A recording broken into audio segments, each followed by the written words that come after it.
Imagine being a smart, intelligent career woman, a wise financial steward with strong, profitable investments who gives generously to the poor, sows and serves God's people with a willing and obedient heart, a formidable force in every area of your life, except as a mom.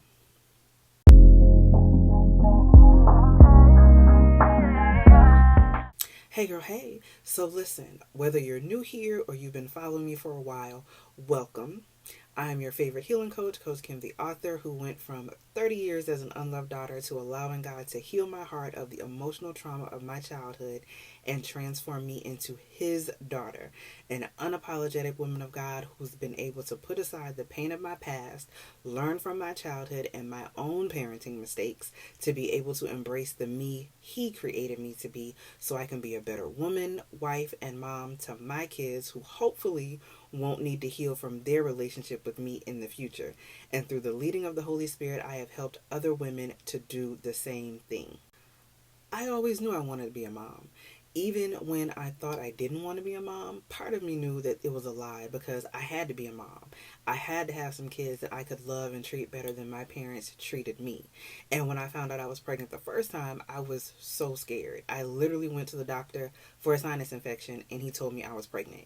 And while it wasn't a complete surprise because, we had already decided to come off of my birth control, the surprise was the fact that it had been little more than a month since I stopped taking my pills. So when I said, I think I have a sinus infection, I'm going to go to the doctor, I had no expectation of coming home and saying, oh, by the way, I'm also pregnant. But that doesn't compare to finding out I was 11 weeks pregnant with my second son while my first son wasn't even two yet. And that was far scarier because who's ready to be a mama to two babies when I wasn't sure that I knew what I was doing with the first one? I don't really remember what it was like as a mom before I realized I was being a bad mom.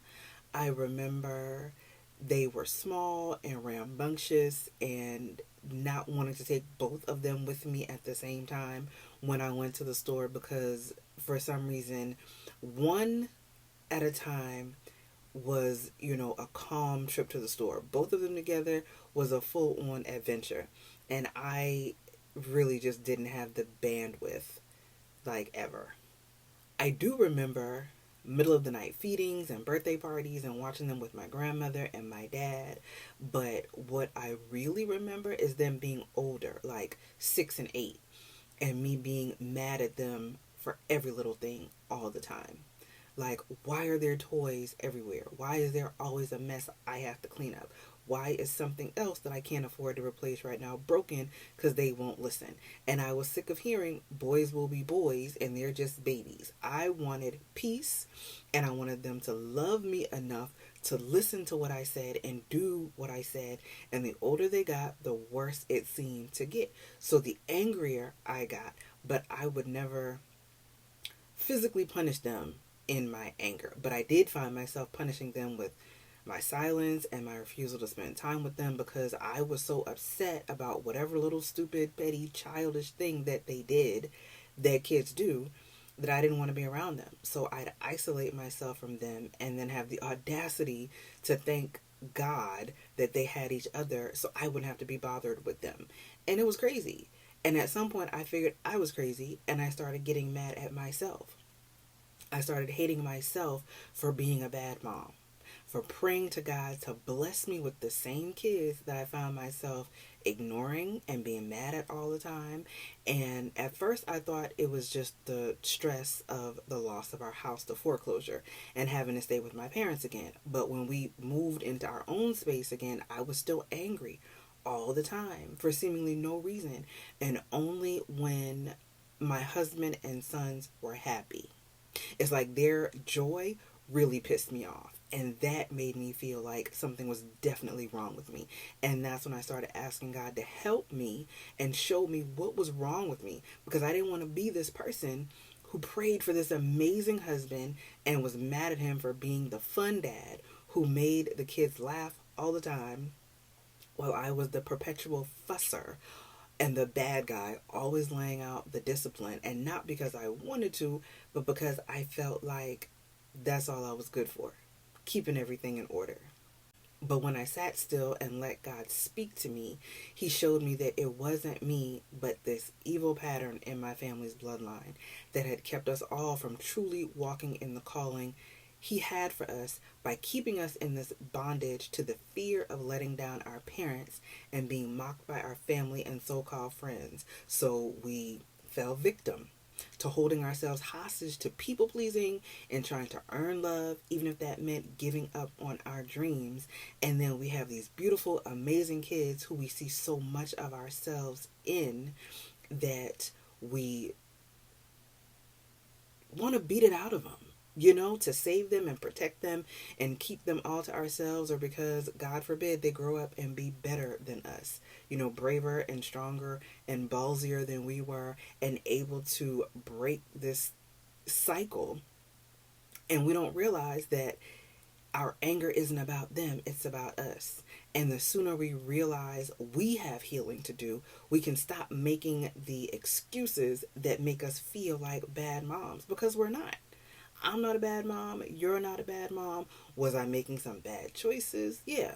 But I'm better now by leaps and bounds and by the grace of God.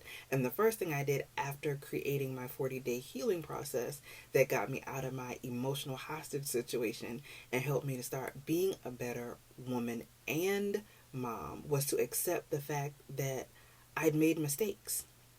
And this is hard to do because it hurts to know that we've hurt the people we love, but we have to own that, because owning it is the only way we can start to move forward from it. The next thing to do is fess up and apologize to your kids. After owning up to your mistakes to yourself, you have to apologize to your kids. Break the cycle of pride and lack of accountability and lack of emotional intelligence, and show them how to be better by you being better, by being vulnerable with them and letting them know that you as a parent are just a person. For years, my mom made it seem as though mama knew everything and could do everything and was the end all be all. Mama knows best, and there's no one and nothing better than mama. When in truth, mama is just a person. And your kids need to know that so they can understand that you're not superhuman, and sometimes you get it wrong.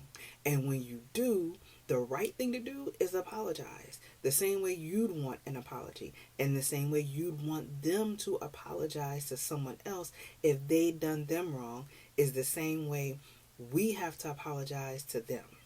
Show them how to be better by us being better. This, I believe, is where our ancestors got it messed up, thinking that being the parent or the adult in the situation meant that they were too good to apologize to children, or that they were somehow exempt from apologizing to children because they're just children, which does nothing but foster a cycle of disrespect and create inferiority complexes and fuel the spirit of pride that teaches them that when they get older, they can do it too. They can also mistreat kids because they're just kids, and at that point they'll be the adults. And how do you successfully teach respect? By being disrespectful. After you apologize, make a list of all the things that you can think of that have brought you to where you are. What about your parenting or your personality if you don't have kids yet? And maybe you're afraid to have them because you know that deep down, or maybe not so deep down, that the way you treat people, at the very least, could be better. How do you show up in your own life? What are the things that you've been afraid to do and even hiding from yourself because of your fear that your family won't like it, or they won't love you anymore because of your success? And not just your success, but success that far exceeds anything they've ever achieved.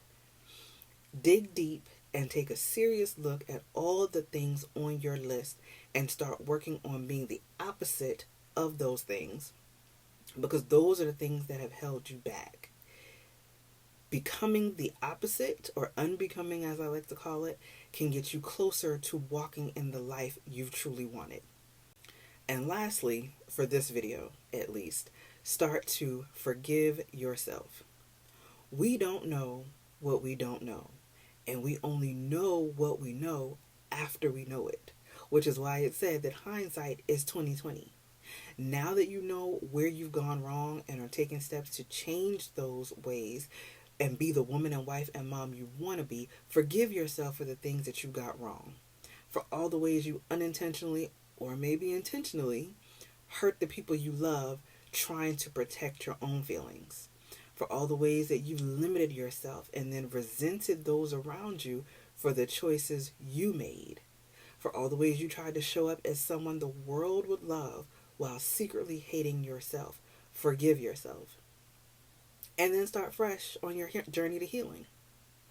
And if you're ready to get started on the Unloved Daughter 40-Day Healing Program, be sure to check out the links in the description to learn more about the courses that I offer. And until next time, y'all stay blessed.